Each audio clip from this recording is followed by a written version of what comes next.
how are you all doing? It is your girl, Mohozi Esther, and I am back with another episode of The Engraved in Letters. I hope you guys are doing amazing just like I am. Now, we are going to start off with a show, but we do have a long show lined up for you guys. Like we always do, we have different segments in this show: the word of the day, proverb of the day, the question tag, and the interview. And today's guest, someone you are really going to love so much. It is a handsome man called Brian, but we're going to get to know more about him later when he comes on in the studio. Now let's move on to the first part of the show, which is the word of the day, and we'll be right back. Yes, the word of the day today that we do have, it's a beautiful word that I chose for you. It is called cherished. Now, cherished is a word that is said a lot to people that love each other. You know why? Because the poets that we have today mostly writes about relationships, love, romantic stuff. So I was like, I'll bring out the word cherish. Cherish comes in as something that, you know, is loving, sharing, caring, and all sorts of those words. So you can use the word telling to the people, tell them that I do cherish you. Now let's move on to the next part of the show, which is the proverb of the day. Of course, I'm back with the proverb of the day. The proverb of the day today also has the word cherished. It's meaning that let's cherish the moments that we do have in life because they never stay the same. This is a very beautiful proverb that I thought that we could use for this week. Read through it, check through it, and cherish every moment that you do have in life because honestly, it never stays the same. Now, thank you so much for being with us in the proverb of the day. Let's move on to the question tag, the segment that y'all love so much. Right, the segment of, question tag is that segment where we do different questions to our guest today. That's when you also get to see him. Hello there. Hi. How are you? I'm good. Please tell us about yourself. Hi, so my name is Brian. I am a poet. Brian Bazimya is my full name. I'm a poet, I'm a writer. Basically, I'm a writer. I love words, I like playing around with words, so yeah, thank you. Welcome to the Engraved in Letters. Thank you. Thank you for having me. You're welcome. Are you ready for the question tag? Let's have it. I do have question tags for you. I hope you're going to be honest. Listen, I'm an open book, so just... Open book, yeah? Just hit it. So the first one that we're starting off is tell us the best Wi-Fi name you've ever seen in your life.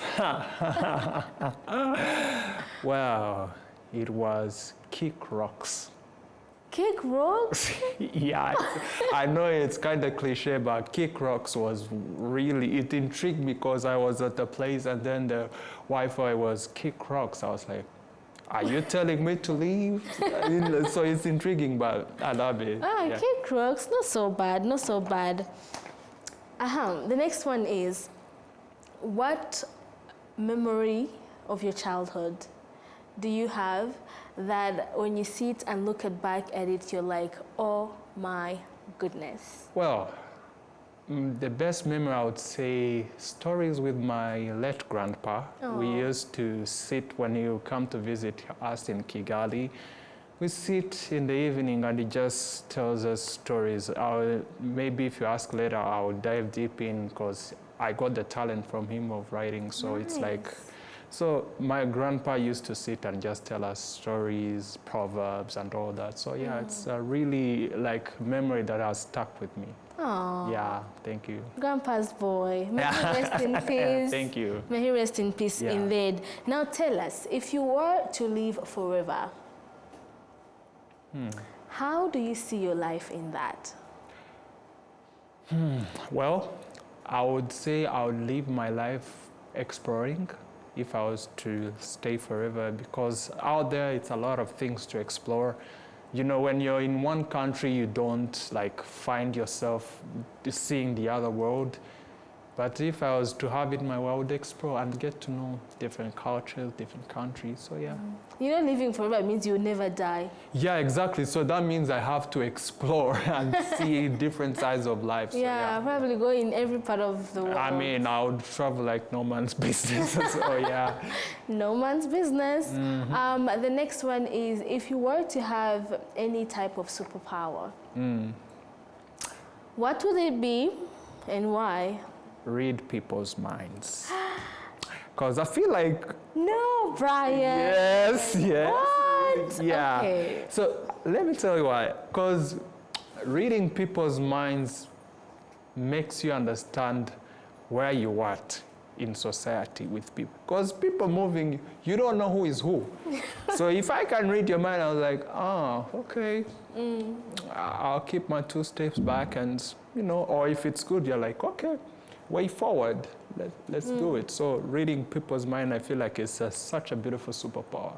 Wow, I've never really thought about it. Yeah, I like it. I want to dive deep in your mind and find out what you're thinking. You might find trouble in people's minds, my friend. No, finding trouble in that, it's actually a good thing because you take caution. You're like, okay, let me step back because I don't know what you got going on in your head. Let me just step back a little bit. So, yeah. Kind of makes sense. Well, do you love colors? Yes. What's your favorite color? And if you were to remove one color in the colors of this world, which one would it be and why? So my favorite color is sky blue. Okay. I feel like, because also it depends on how I wear it, so don't mind me, it's me with how I wear my thing. So I like it because it goes with my skin tone and how nice. So we have a fashionista in the house. Yeah, so I like it. Yeah, so it's good.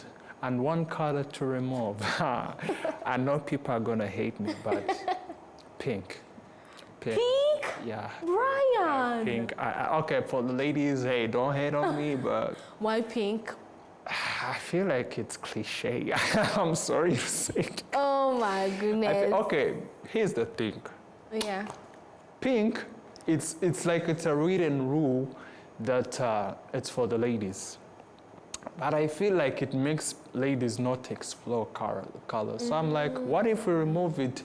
How are you going to be like authentic with yourself and explore more colors? So that's kind of the reason. Because I feel like most ladies, when they ask what's your favorite color and all that, you're like pink. I'm like, it's too basic. I need something extra. Yeah. So yeah. Yeah, I think you have a point there. But like these days, I've seen men wearing pink as well. Yeah, and I'll reserve my comment on that. Yeah, Ryan. I'll reserve my comment on that. Alrighty. Okay, some people, it might look good on them. Yeah. You're like, okay, I see, but maybe not for me. To each of their own, so.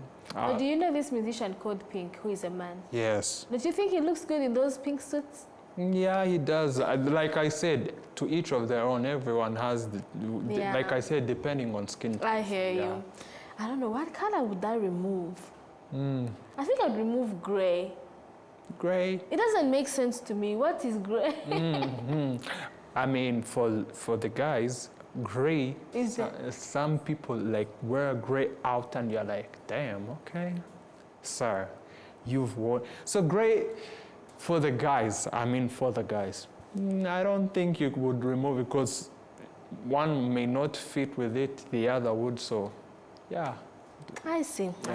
Well, thank you so much for the question tag. That was the question tag, guys. I hope you're able to know a little tiny bit about Brian and who he might be. Now, let's move on to the interview segment and we'll be right back.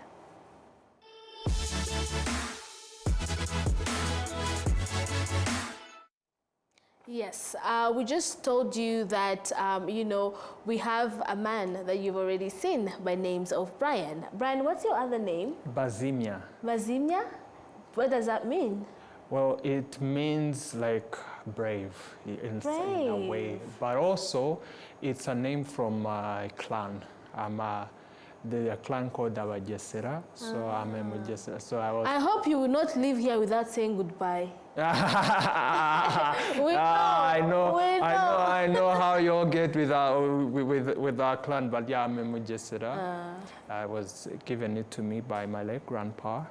He's the one, of course, they told me when I grew up that he gave me, and I've grown to like. You know how people say, Bazimya, are you putting the fire out, all those jokes? But I've grown to love it. It's a name like I cherish a lot. Amazing. Getting to learn more about my clan and my family, so I love it. Yeah. That's amazing. Brian is a whole published author. He has 2 books out in space, and the one that we have today with us is Daunting Whispers. Ooh. Tell us about this book. So Daunting Whispers is my second collection. My first one was called When the Heart Spoke. I started writing this book back in 2023. I published it last year. So for the first one, like it was strictly about love and relationships. But then for the second one, I said, let me try and be more creative and write about different topics and, you know, get to explore, because I've had the privilege of getting around and seeing different sides of life, being that I've seen different cultures. So I got to learn about people and emotions and everything. So it made me like try and navigate all that and put it in a book. Amazing. Thank you so much for bringing out this beautiful, amazing collection of poems. Do you have a favorite poem in this book? Yeah, it's poem number 4. Let's read it. So it's poem number 4. It's written. It's a short one, but for some reason I like it. Okay. It said, I'm not used to people washing my inner wounds, but every time you touch my heart, I feel so and gone like a bird. Love, slick. Wait, what? Go back, and go back. Read it. What? Turn to poem number 4, you will see it. Okay. Like, I'm not used to people washing my inner wounds, but every time you touch my heart, I feel so and gone like a bird. Love, sleep. Amazing. What was the inspiration behind this poem? Like I said, I've had the privilege of exploring relationships. So I was basically talking about a good person that loves... Go back to that. You've had the privilege of exploring relationships. Yes, and loving on people. Hey, don't come for me. But yeah. So when you find that special someone that really cares for you and loves you unconditionally, like you become yourself. You're like, okay, let me open up. That's why I said I saw like a bird, because it makes me so I'm like, oh, I can do anything with this lady and feel comfortable around her. So yeah, yeah. Amazing. Yeah. When did you start writing, Brian? So here's the funny thing. People see me write all these words, poetry, they're like amazing. I never started writing until 2019. That's the funny part. No. And I never knew I had that talent until 2019. Here's the thing. I learned I could write through pain. Let me dive deep. Back in 2019, I was going through a situation that made me like fall into a certain core of depression that it was not good for me. So sorry about that. So when I visited my therapist at that time, he told me, what can you do that makes you like put it out and just don't hold on to that? So I was like, let me just write. I don't know what I was writing, but then when I wrote in my note tab, it came out as a poem. I'm like, hold up, what is this? It looks like a poem, but I'm not sure. So I decided, let me share it. Nice. So by that time, I was using more of Twitter. So I just put it out there. I'm like, I kid you not. The next day, my phone was blowing up. I was like, what is going on? Why am I seeing over 100 notifications on Twitter? What is going on? To open up, everyone like, wait, are you a poet? Blah, blah, blah. This is a... So I was like, I was taken aback. I was like, a poet? I'm not a poet. I've never deemed myself to be a poet. But I was like, okay. Then I started like sharing more as I write. Then I was like, maybe I should do this. Like, do it as a talent, because I see I started sharing, more people liked it. So from there, like they always say, the rest is history. We are here. Amazing. And you are a great poet, as we can see. There's a lot of things that you put in your book. I was able to read poem 15. Yes. I'm not sure that when you write, you are writing real things or sometimes imaginary. I know that there's some writers who write imaginary things, but here in this poem 15, it seemed like it was coming, overflowing from you as something that is real. Yeah, so that one is for my baby sister, as you can see. Please read it for the people. Well, it's kind of long, but hey, I will try. So here it goes. Hey, baby sister, hope this letter finds you well. I crunch my pen once more, covering all bases, watching the sunrise beauty. Writing this letter to you, my darling baby sister. So hi, Natasha. I hope your beauty awakened you with the exquisite love of God. It's been 3 years since I last saw your acute face. Memories taunt me like a play caught by the drenching heat. I've told you a million times I miss you dearly, but this morning I've really woken up with tears and heartache. I've decided to talk to you the best way I know how, poetry. I dream of driving you around the developed suburbs of Kigali. I dream of sharing a glass of wine with you while catching up on old memories and new ones. I've dreamed of taking you to favorite spots just so they become your new favorites. I've dreamed of taking you to spoken word poetry just so it comes into the crazy, beautiful world. I dream of hugging you tighter and not letting go. I dream of having your energy around the house just for it to feel warm again to your banter and craziness. I dream of your love and advice face to face like never before. I may be older than you, but I'll be damned if I say I don't miss being young when I'm around you. No. So, my love, consider this a love letter just to say I'm not the same without you. House is empty without you. I'm proud of who you've become. Gosh, you're a model now. My little nugget, my wudunyuri, my duduru is all grown up now. I miss you, baby sister, but until I see your accurate face again, I've told you I'll be your #1 cheerleader. I love you, my princess. Big bro loves you. God bless you, my love. Brian, I don't know what to say. Well, this You is are a great poet, and there's a lot of emotions in there. yeah. Your baby Natasha, Yeah. where is she? Why 3 years? Well, that one, I wrote, of course, she then came to visit. She's in the US. She's based there. She studied there and works there. So when you're not close to your sister, who we are actually very tight, like she's the only girl, like the girl sister I have another sister. So it makes you grow fond and like you miss her. The house is empty because when she's around, it changes. Like her energy is soaring. So I decided to dedicate a piece to her because we are really like tight and close. So. And she's my biggest cheerleader, trust me. Like, she vouches for me. So, like, that was like a miss you poem, kinda. Amazing. The reason why I wanted you to read this poem, number 15, is because the fact that, writers not only just write things that they're seeing in the world, they also dive into their personal life, into what is going on in their life. Now, Brian, when you are writing, your different collections, be it in this book, Daunting Whispers, or even in the book before, what are you intending to?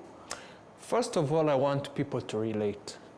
Because people tend to think poets or writers, they just write for the fun of it, like scribble what. I want somebody who is going to read my collection or book to read something and relate to their current situation or past read. I want people to relate. That's first and foremost. Secondly, I want people to see me through what I write. They're like, I don't want people to have a perception by just seeing me, but when they read, let them have their perception. Okay, maybe he's into this, because whatever I write, it's me, 100%. I'm not, like I said, I'm an open book. When I'm writing, I want it to be open as possible. When people read and see what I'm writing, they're like, okay, Brian is writing about love, okay. Like, yes, poets will have different ways of twisting words, like a poet, the technicalities of all that, but I want people to read and then see who is Brian inside out. This will tell you who I am, 100%. And if you still don't know, come to me. But I make sure I make it as plain and as obvious as it comes with my poetry. Yeah. Amazing. You know, there's a lot of poems in this book. And I'm wondering, I can't stop thinking, why Daunting Whispers? So, when I came up with the title of that book, I was like, you know, when any artist, be even a musician or anybody, wherever they're sitting or sleeping or eating, words keep screaming in your head. So that's why I call them whispers. They're like whispers in your head. You find about that, it's whispering, hey, write about this, hey, write about. So that's why I was like, so daunting, it's like it's holding you to write and put it on paper. Let it sink on a paper because you don't know when next you write. So it's like daunting, you, pushing you to keep. So that's why I call it daunting whispers. They're like, even like by the cover art, you can see the person is standing and whispers all around. So like, now I'm obliged to write about what I'm feeling. Yes. Yeah. Brian, I've seen you in different spoken word moments, and most of the times when they're calling you on stage, they're saying Brian the romantic, Brian the poet who writes about love. Tell us where that came from. Well, I'm not going to shy for it. I like writing about love.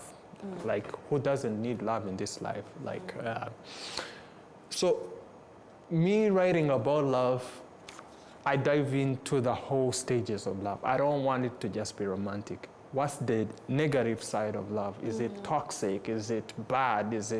I go straight for the hammer with everything about love. I don't like shying away from it because I've experienced the good and the bad. So it's not like I'm talking about something I've never experienced. So I write about what I know, not even just me, what I see outside, because listen, like I told you, I see things, I've gone places, so yeah. Nice. Do you have a love poem in this book? Yes, I do. So this is, this one I'm going to share is, now that is for the romantic, those people who are deep in love, like hopeless romantic. The hopeless romantic. So this is poem number 22. I was literally there. Yeah, so poem number 22, it says, join me tonight, darling. Let's wine and dine for it's spiritual when we collide. Mouth drink with mouth-watering words that our hearts yearn. If I'm to never catch a glance of you coincidentally, sing loud with that beautiful voice. Let it quench the thirst of your heart, of my heart enough to follow its trace back to you. Whipped. Guys, let it quench the thirst of my heart enough.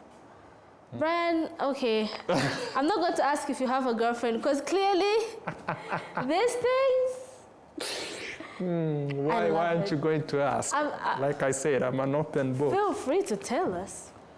Well, I do, but I'm not going, just know I do. We greet you, Brian's girlfriend. Yeah. Brian, there's a lot of things that people say about writing, that it's hard, it's not easy. We do not have a population that reads in this country. What do you think of that perspective? Well, the perspective of not having writers is wrong, because we do have writers, and a lot of them, because I've had the privilege of meeting a lot of them. Some you don't even know are writers, they're even your friend, close friends, then you find out they're writers, you're shocked. But I think it also has to do with the status quo of our country in terms of reading, especially for people who write in English. For Kinyarwanda, it's a different case.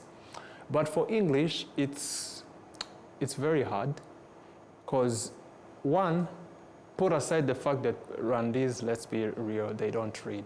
Like, they do not read. This is why we have reading laters. And if they even read, now we're in the technical digital world, they like reading online.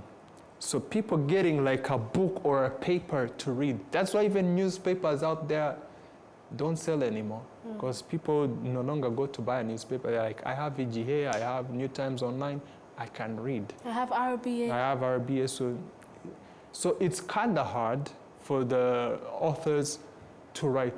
Listen, like for us authors, if we didn't have a core audience, I don't think we even have the courage of publishing books, honestly. Because yes, it's good, like you can write, you have that talent, but if you don't have anybody to buy it or read about it, you're only wasting money even printing this, because you're like, but we do it for the love. You're like, come rain, come sunshine, there's somebody out there that loves what we do. We'll still produce for somebody to read. Yeah.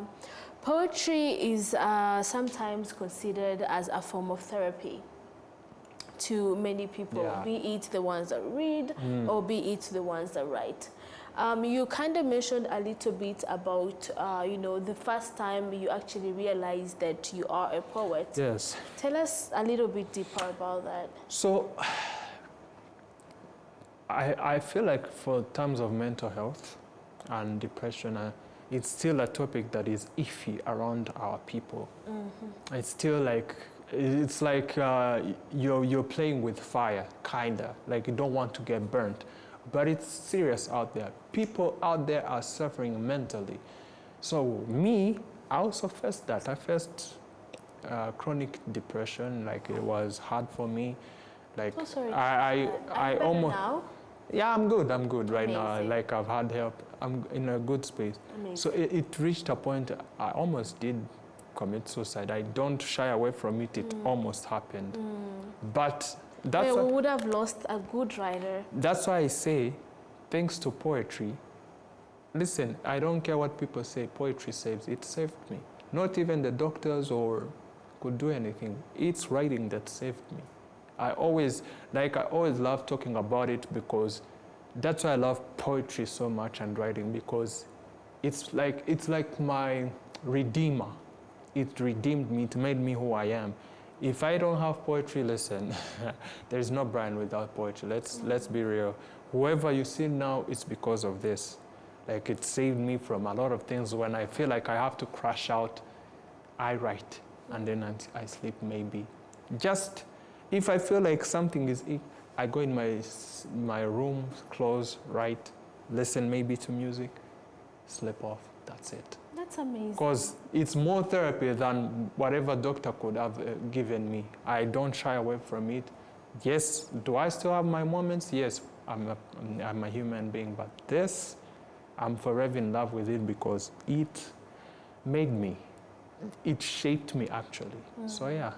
Brian, that's a beautiful story. I feel like it comes from deep within, and I feel like it's a lesson to whoever is outside there who could be battling with depression and the same thing, anxiety. Try to do the things you love. Try to find something that, you know, is helpful, like Brian found his writing saving to him. Thank you so much, Brian, for sharing that with us. A beautiful story. Thank you. Now, quickly tell us a little bit about your grandfather being the one who passed on this talent. Was he a writer? Yes, In short words. he was a poet. No. Yes, but he wrote Kinyarwanda poems. I didn't know, okay, I knew because he would send, like, if he was not coming around, he would send like written poetry. Like I was so young to like grasp it, but as I grew up, he was sending us poems. There are Kinyarwanda poems. I can't remember because I was still young, but as I grew and started loving this, that's when it hit me. Oh, his talent was, I'm blessed to have his talent. It was passed down to me. Of course, I write in English. Him, it was Kinyarwanda, but it's still the same. I'm blessed to have continued his legacy. Like, so rest in peace. His name was Kaibanda Damasi. He's so dear to me because he is the one that made me, like, okay, not in a way, but it's like his passed on a legacy that I have to upkeep by writing and keep writing. So yeah, I'm blessed to have this talent. Amen. We're also very blessed to have you in our midst, knowing you being a good writer and producing these beautiful books. Now, just tell them where can they find these books? What are your Instagram handles, so that we can come to the end? So, right now, they can call me, or on Instagram, Brian Creates. They can find me and DM me, and I have copies. Like I deliver them. I have someone that can deliver them, like just one call away or message away, or on my email, brianbazimya@gmail.com. They can find me there, and yeah, I'll like distribute the copies myself or somebody like this. Then I have just like one or two in Ichirezi library. They can go and find them there if they just want to read. Yeah. Amazing. Thank you so much, Brian, for being with us. It's been pleasure. a pleasure. Thank you so much for watching KC2. It was engraved in letters with your girl, Muhozi Esther. Hopefully your favorite. Have a lovely evening, great afternoon. Bye-bye.